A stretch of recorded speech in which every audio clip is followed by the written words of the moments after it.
Welcome to the Catch 'em and Keep 'em podcast with Melissa Glenny and Mark Altman. We're here to help you hire, engage, and retain the best talent to help you make your vision a reality. Welcome back, everybody. Thanks for joining us on the Catch 'em Keep 'em podcast. Mark, how are you doing today? It's good to see you. Melissa, I'm doing great. It's Friday. The weather this week has been remarkable. Oh my God. So I'm fired up about that. Yeah, you know what? I came into the office today and found out that the AC isn't working yet. But I know, but I'm just gonna say I'm not complaining because I have a 60-degree pool to go clean when I get home. So as far as I'm concerned, I'll get the best of both worlds. I'm getting my heat and I'll get my cold and I'm good. Melissa, I got to share with you a very quick story to start our show today. And it really covers, trying to look at a bright side and being positive in crisis and things and so forth. So I went to the store this afternoon to pick up some groceries, and my freezer in my basement, I went to put stuff in the freezer and everything had melted that was in the freezer. So I'm like, oh my God, did my freezer just die on me? Am I going to lose all this food? And I panicked. But then, like you and I talk about, I took a deep breath and I said, okay, the light's on in the bottom of the freezer, so it still looks like it's working. So what's really going on here? Well, it turns out that that little foam coating inside the door had lost its stickiness. So the door had just been open. Okay. So it wouldn't close. So I said, all right, you know what I'm going to do? I'm just going to press something against the door, confirm that it is that, and I'll check. And so I went down about an hour ago to check, and it was working again. But I was like, but here's the moral. The reason why I told this story is because even when I was frustrated and I thought it had died, I thought to myself, how cool, because even though stuff had melted, I caught it where I still could have salvaged the food. All right. So I looked at it as kind of fortuitous, genuinely. Right. So it's just all how you look at everything, It totally is. Totally is. So I have to just tell you, but before we dive in, one last thing. Yeah.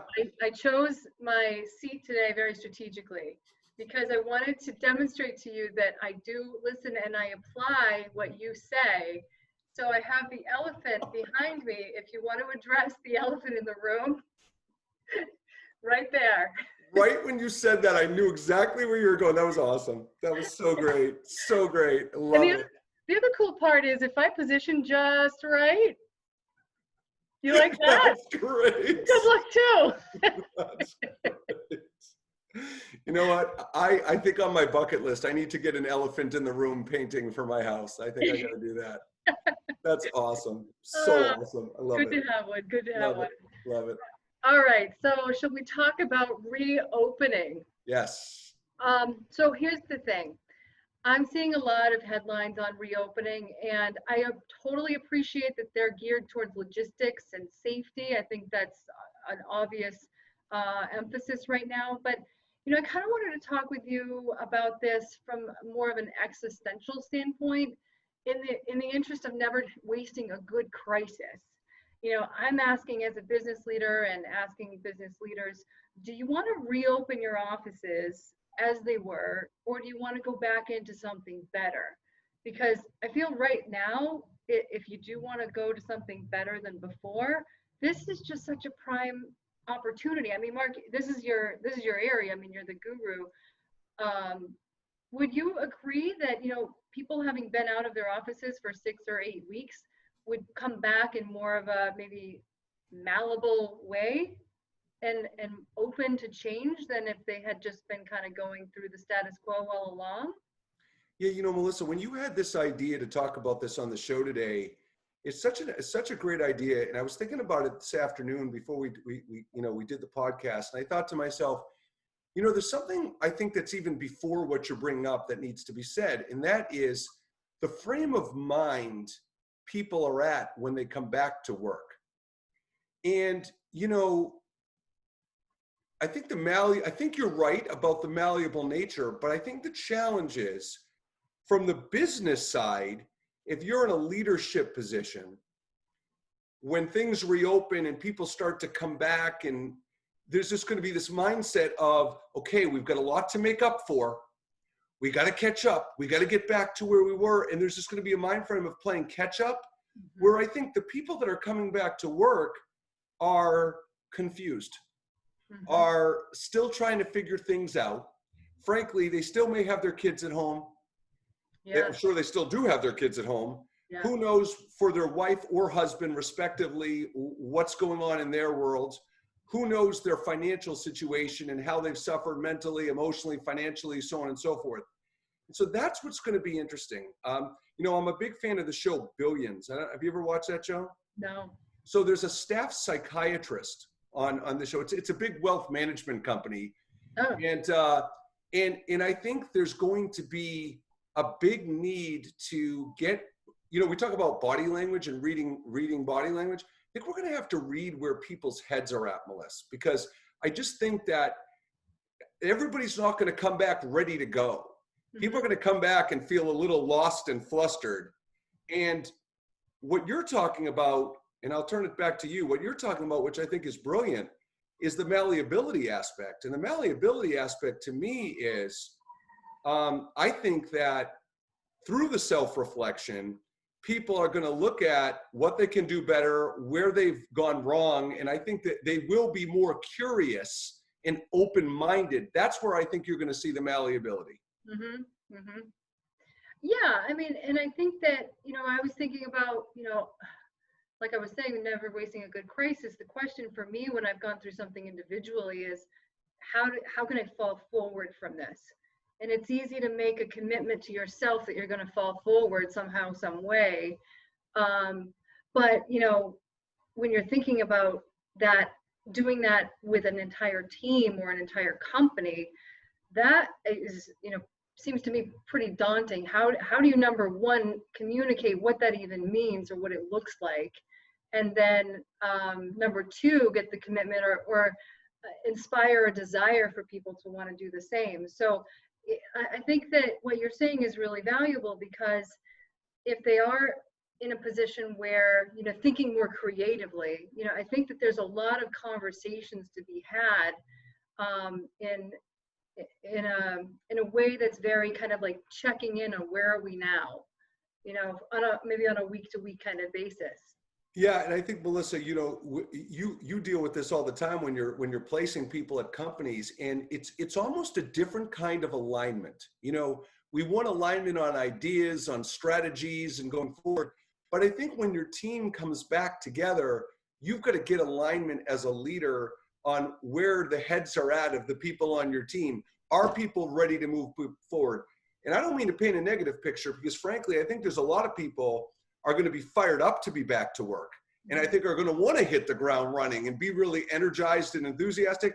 As a matter of fact, they'll be so tired of being cooped up in their house that they could come back all guns blazing. You know what I mean? But that's just the point. There's just going to be a mix of where people are at mentally, and getting alignment, getting your team together and saying, all right, how's everybody doing?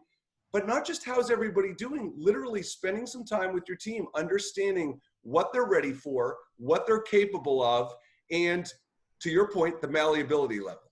Yeah.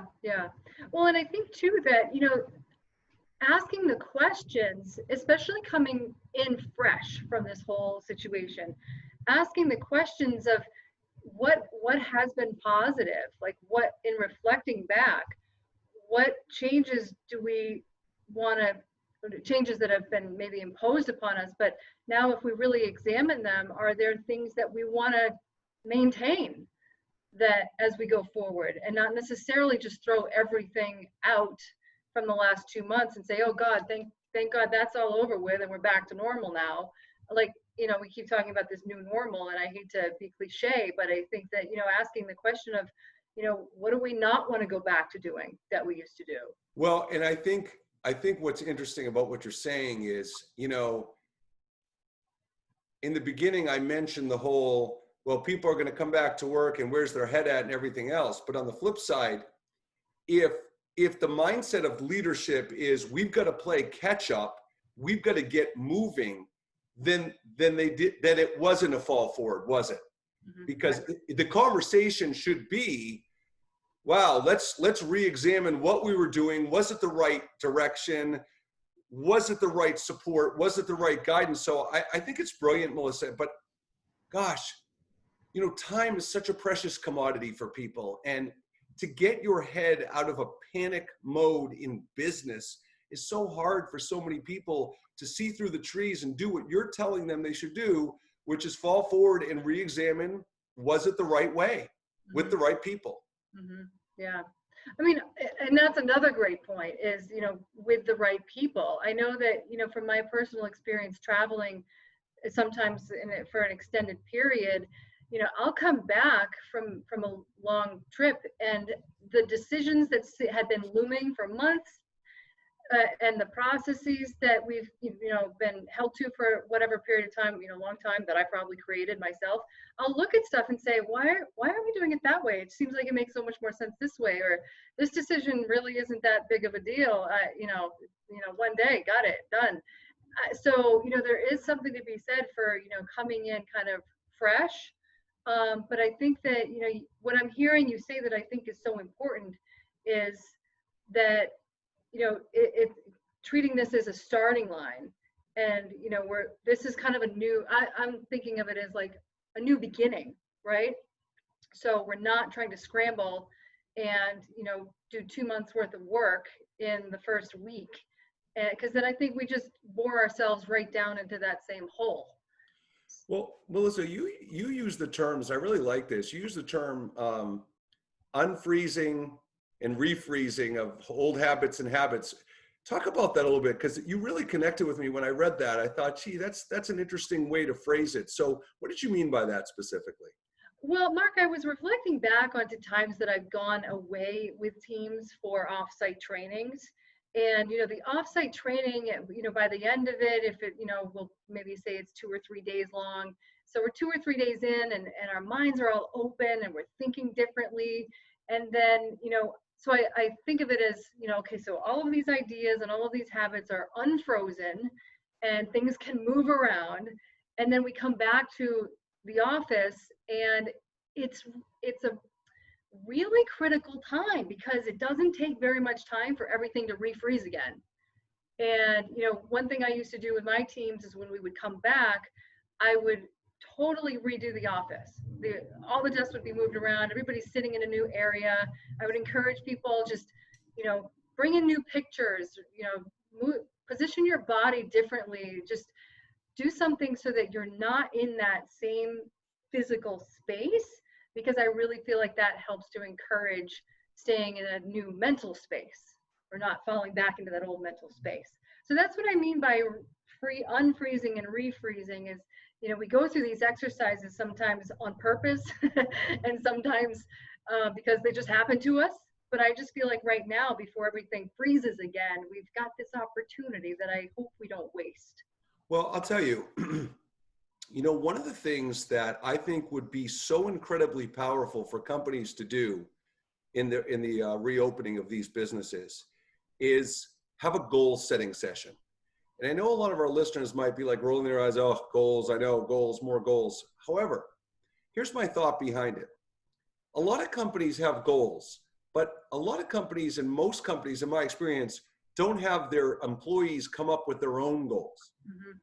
And I think that could be a super empowering activity when they reopen, to have people come up with their own goals, especially in light of all the self-reflection we would hope they've been doing.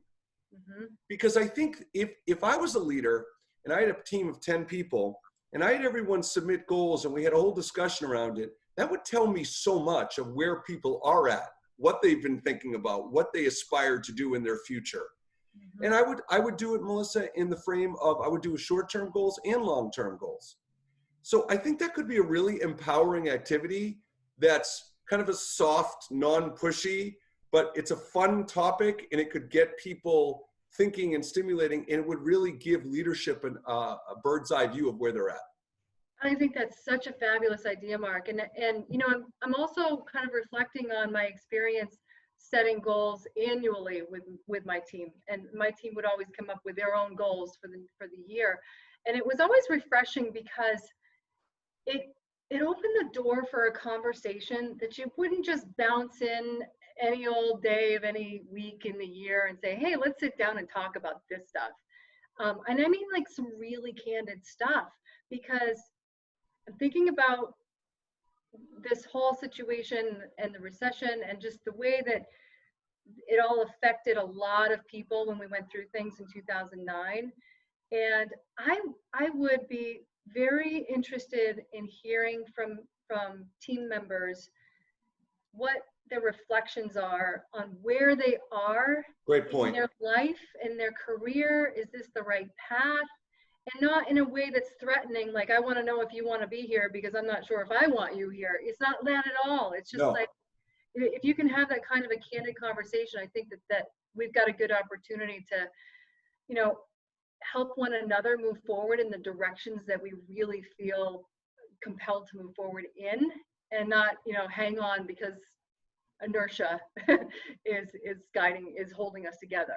Well, and I think what's interesting about what you're saying is it also gives people the opportunity, if they haven't taken the adequate time to self-reflect, to do that. Yeah. And so that's good, because some people haven't done it, even though there's been an opportunity to.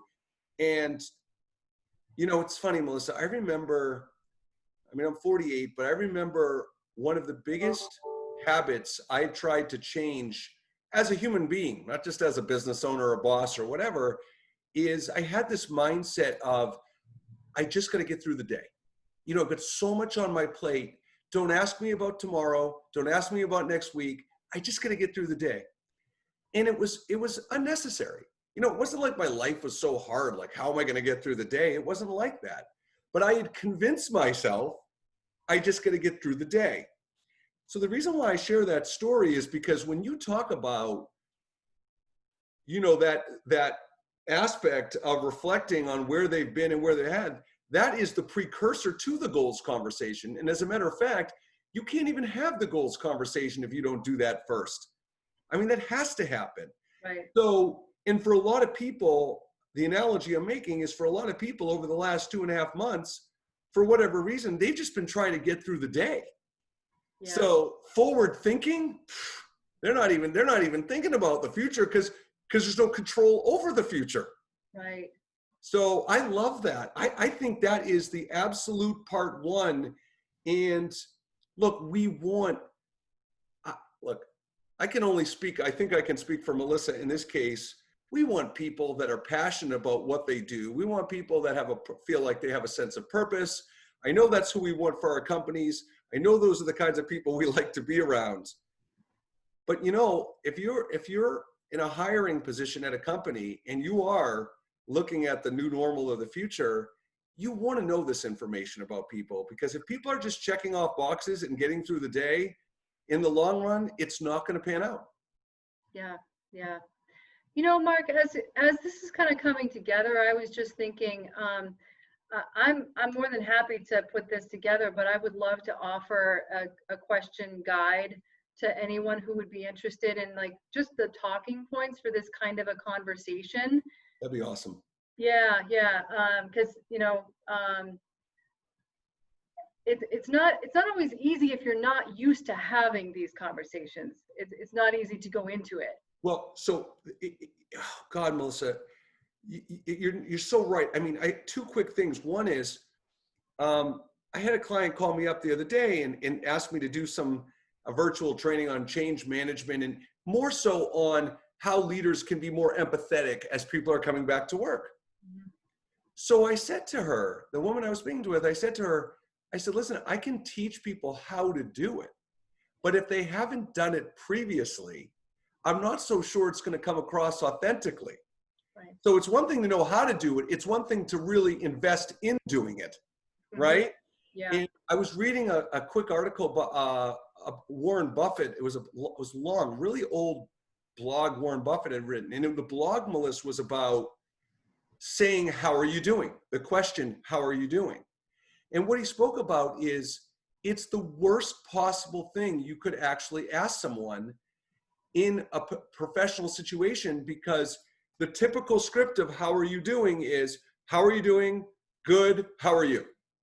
And so his point was, if the conversation automatically replicates the question back instantly, it's not a good question, because that's not how normal conversation works. Right. And I thought that was brilliant, right? Yeah. your question guide, I think, is a necessity. And if you do put that together, I'm going to blast that out to all our followers and clients, because a lot of people want to do the right thing. They care and they're curious, but they don't know what questions to ask because it's so far out of their comfort zone. Yeah. You don't know what to ask. Yeah. So I just absolutely love that idea. Can you tell? I'm glad. And what I was just thinking too is a suggestion, well, people could take it or leave it, but kind of going back to my point, if you're not used to doing this with employees and they're not used to it either, one idea that I would throw out there is to forward part of a questionnaire part. I'll do a two-part. I'll do one for the manager and one for the manager to also share with an employee if they're so inclined, but just to give the employee the heads up of like, this is what I want to talk about, and I want to give you the chance to put some thought together for the conversation, because that way, the employee is kind of coming to the table disarmed, kind of understanding what they're talking about and having felt like they've got the chance to really think things through before they're kind of not blindsided on any questions.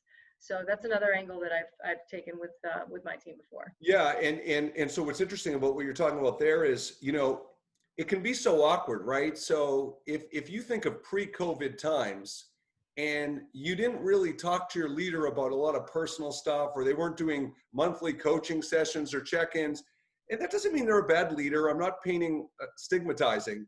What I am saying though is if all of a sudden you come back to work and the leader's like, "Oh, Melissa, how are you doing? Is everything going okay?" I'm going to be like, "Huh? You're creeping me out now. What do you need? What's going on? What do you need? You're dying? Like what? So I think that's critical because, one of the things that I speak about with communication intelligence or conversation intelligence is knowing how to broach conversations, knowing how to like start them off and get them comfortable. And that's what you're talking about. That's a science. That's not easy for people. Mm-hmm. Mm-hmm. And if it's not done well, it can really be a slippery slope. Well, and Melissa,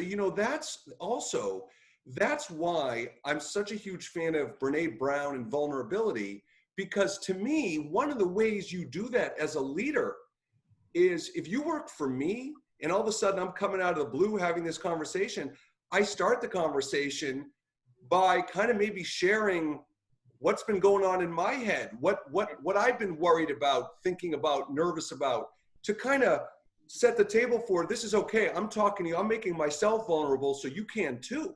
Right. So I think that's an important aspect of that. Mark, I think that's so important. And, in the employment world, I know there's, in the HR circles that I work within, there's often somebody will raise their hand if I talk about, having candid conversations and being vulnerable like that. And they'll say, well, you shouldn't be talking with your employee about whether they have childcare or not, or if they have children, or if they plan to have more children, or what, this or that, because, they might feel like you're discriminating on some, basis. And so I'm mindful of the things that, we want to not pry, right? But I think that, to your point, if you're offering up, if you're willing to be vulnerable and kind of offer up what's been challenging for you in your personal life, I think then it just sets the stage, and the concerns about what you can and can't or should or shouldn't ask, it just kind of dissolves away. So Melissa, I want to shift gears for a minute, because I've been thinking about something for my own company, and I'm just curious what your thoughts are for your clients and your company and so on and so forth. In this time of reflection, as we keep talking about, one of the great things I think there is to reflect on are job descriptions. Mm-hmm. Because a lot of companies have 10-year-old job descriptions that are just kind of, what's the word I'm looking for? Recycled. Yep. Repurposed, recycled, whatever. And so, I'm in the process of interviewing, and I was looking at a job description I had the other day, and it was so outdated. It was yeah. So here's my question for you. you know, when you think about when people are trying to attract quality talent, if they are going to look at the job description and go, yeah, I haven't looked at this in a long time. Mhm. What are the things from both sides, right? One from the attraction side of getting someone to look at a job description and be excited, and one from selfish internal side, you know, correcting inaccuracies or something. Like, what should companies and me be looking at to make sure our job descriptions are the way they should be? Well, one suggestion I can make, and bouncing off of the questionnaire that I was mentioning earlier, the one that I've used with my team for our annual goal setting, the very first question is, in reviewing your job description, is there anything new that's not included that you've taken on, or is there anything on your job description that you're not involved with? And then, you know, it follows suit into some of the job description stuff. But I think that, you know, treating a job description like a resume, in the sense that they say, you know, keep your resume alive, you should be, you know, adding to and revising it on a regular basis. I think that it's really important to continually look at job descriptions within our organizations on a regular basis. And that's why I built it into our process, so I could be sure at least annually we're looking at it. And there's always changes, always. So, you know, I think that the other thing to consider is that things just change. Your process, the technology is changing, the way that the world operates changes so rapidly now, so that, you know, your processes might be impacted much more rapidly than ever before, or than you might even be realizing. So, you know, Mark, I don't know if I'm answering your question thoroughly or in the right way here, but, you know, I think that looking at them on a regular basis, and the other idea that I would have is, if there's peers or, you know, coworkers that you feel confident in sharing the job descriptions with, and asking them to challenge you on what you've written so that you can defend it. And I think that's an eye-opening experience. So, you know, in my experience counseling people on job descriptions, I find that they tend to be a laundry list when the manager writes them.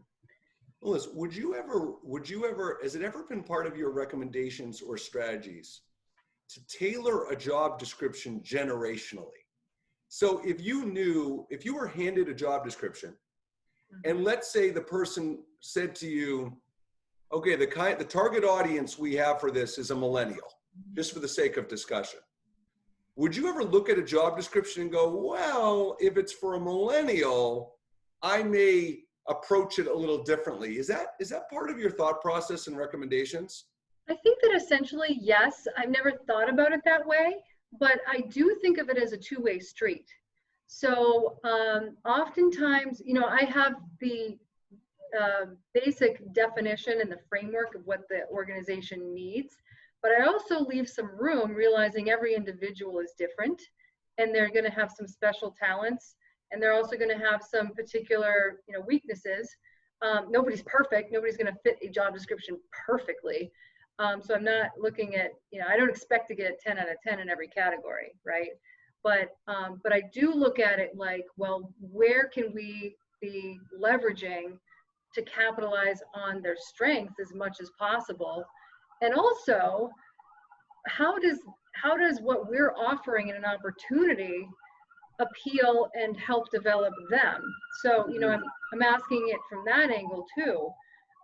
So I think that, yeah, massaging, I think what you're kind of getting at is, do you massage the job description per the person who may be filling it? And absolutely yes, and from both sides. Well, I will tell you, one of the best pieces of advice you've ever given me related to job descriptions on the attraction recruiting side was when I evaluate candidates and I look at their job description. So I have, you know, I'm making this up to make a point. I have 10 set things I'm looking for, and they're all in the job description, right? So then I have an initial phone call with someone, and I get off the phone, and I used to say, well, geez, I mean, they only really have like 6 of these 10. And what you taught me is people get caught up in more like quantity and volume when they're evaluating a candidate, as opposed to, of those 10 things, Mark, which 5 are the ones that are like, they've got to have this skill set, and which 5 are important, but they're more at a secondary level. Mm-hmm. And now I do look at it very differently, and it's just so easy to have this equal checklist of, do they do this, do they do this, do they do this, as opposed to, well, what do I really need? What's most important? What can be taught? Mm-hmm. You know, what can be learned? So I will say that's one of the best tips I've ever got from you on that. And I think it has totally reframed how I evaluate candidates now, because I just feel a lot more organized. I feel like there's a process now. That's great. Thanks for your feedback, Mark. I think I'd add one layer to that then too, and that is especially for the millennial generation, because they're so driven to take on have new experiences, and they're more focused, I think, than some other generations on that specifically, is that, you know, besides the must-have and the nice-to-have or can teach, I would throw another category in there as from a retention standpoint, and look at what does the candidate not have that they're going to gain as a result of the experience. Yeah, I love that. I love that. Yeah, because retention. Yeah, and I think it's critical what you're talking about, because for the millennial generation, as one of the generations, certainly what skills they're going to develop, how it fulfills a sense of purpose is such a high criteria for them. Whereas if you're a baby boomer, you don't really necessarily care about that. Right. So I think that's a great point. I think that's a critical. Well, listen, I think before we wrap today, we need to share with our audience that we were asked to be on a panel about the new normal. Yes. And we're pretty excited about that. Will you tell our listeners about this opportunity? Yes. So we are talking about the present and the future of work, and coming out of the COVID or the situation, however you want to, whatever name you want to give it now, coming out of this and back into our workforces, you know, looking beyond the immediate term. I think, if I'm saying this, if I'm getting what we're talking about accurately here, Mark, correct me if I'm wrong, but I think looking at the short term, but also, you know, really extending this out to see what the lasting, what the trends are and what we see lasting as changes, so that those participating or tuning into the panel discussion will be more equipped and better armed to be prepared for that future than if that future arrives and they, you know, meet it on that day. Well, yeah. And so if you know, it's June 4th at 10 a.m. And you can see details on Franklin Professionals social media, Mindset Go social media. There's a registration link. June 4th, if you go to the events page on the Mindset Go website, you can register directly. But again, on both our social media accounts, it's there. And we're going to be joined by 2 other C-suite executives, president of international company, Seaman Paper, and Ryan Lichtwell and Deanna Zarella, the director of HR at AIS. So would love to have you along. Yeah, really looking forward to that one. Yeah. Mark, I think we covered a lot of good ground today. I really appreciate your insights as always. But thank you. Same here. Same here. So I hope you have an awesome long weekend, and I hope you are having a long weekend. I am. Yes. Good. Yes. Same to you. All right. All right, Melissa. Thanks again. Thank you. Take care. Okay. Thanks for joining us on the Catch 'em and Keep 'em podcast. Don't forget to like, share, and subscribe so you don't miss us next time.